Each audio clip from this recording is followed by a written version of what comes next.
So I want every one to pay attention for what I'm speaking. దేవుడు నీ దగ్గరికి రావడం కన్నా నువ్వు దేవుని దగ్గరికి వెళ్ళడం చాలా పవర్ఫుల్. ఇది బాగా గుర్తుపెట్టుకోండి. దేవుడు ఎప్పుడైతే నిన్ను దర్శించడానికి వస్తాడో మార్గం ఈజీగా ఉంటుంది.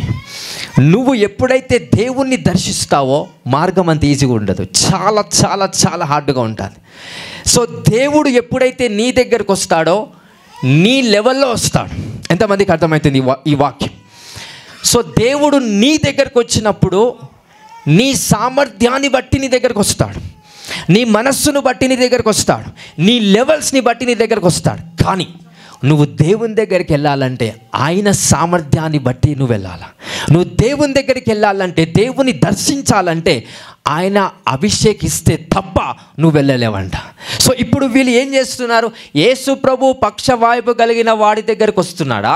పక్షవాయువు కలిగిన వాడు యేసు ప్రభు దగ్గరకు వస్తున్నాడా? మనం అందరం ఏం కోరుకుంటామో తెలుసా? ప్రాఫిట్ రావాలని కోరుకుంటాం. హల్లెలూయా. ఏం కోరుకుంటాం? ప్రాఫిట్ వచ్చి నాకు ప్రార్థన చేయాలని కోరుకుంటాం. ప్రాఫిట్ రావాలి, యేసు ప్రభు రావాలి, యేసయ్య రావాలి. Don't try to compromise your situations in the spirit.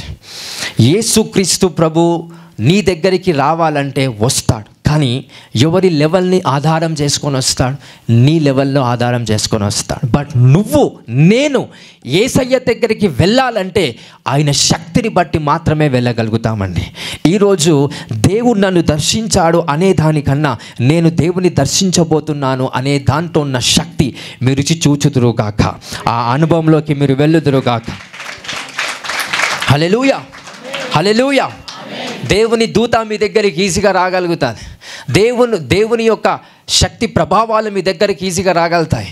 నేను అభిషేకాన్ని రిలీజ్ చేసినప్పుడు ఈ అభిషేకం మీ దగ్గరికి ఈజీగా వస్తుంది. నేను స్వస్థత రిలీజ్ చేసినప్పుడు మీ దగ్గరికి ఈజీగా వస్తుంది. అన్నీ మీ దగ్గరికి ఈజీగా వస్తుంది. కానీ నువ్వు ఈ అభిషేకం దగ్గరికి రాలేవు. కానీ నువ్వు ఈ స్వస్థతలో ఉన్న అనాయింటింగ్ దగ్గరికి రాలేము. బికాస్ ఆ మార్గం అనేది ఖచ్చితంగా హార్డ్గా ఉంటుంది.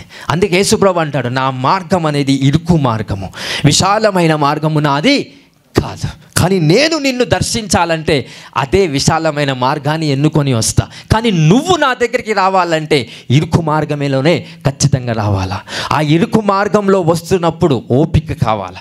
ఆ ఇరుకు మార్గంలో పరిగెత్తగలుగుతారా ప్రజలు? లేదు, ఖచ్చితంగా నడుచుకుంటూనే రావాలా. విశాల మార్గంలో పరిగెత్తుకున్నా నడుచుకుంటూనైనా ఆయన ఇష్టం.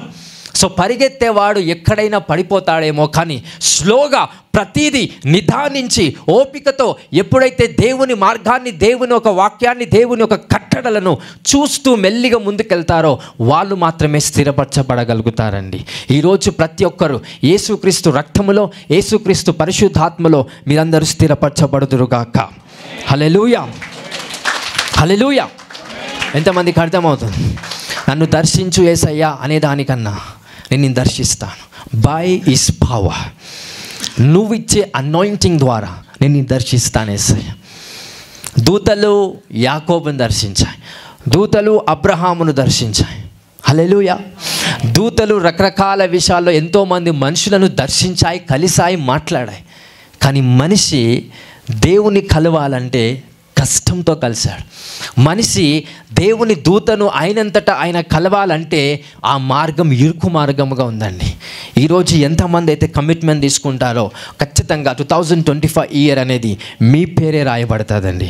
2025 సంవత్సరం ఖచ్చితంగా మీ పేరే లిఖితపూర్వకముగా హెవెన్స్లో రాయబడబోతుంది by the grace of Jesus. Hallelujah. By that understanding ముందుగా ఏం ఇన్ఫర్మేషన్తో మనం ముందుకు వెళ్ళాలంటే నేను దేవుని దర్శిస్తాను, నేను దేవుని దగ్గరికి వెళ్ళగలుగుతాను. హల్లెలూయా.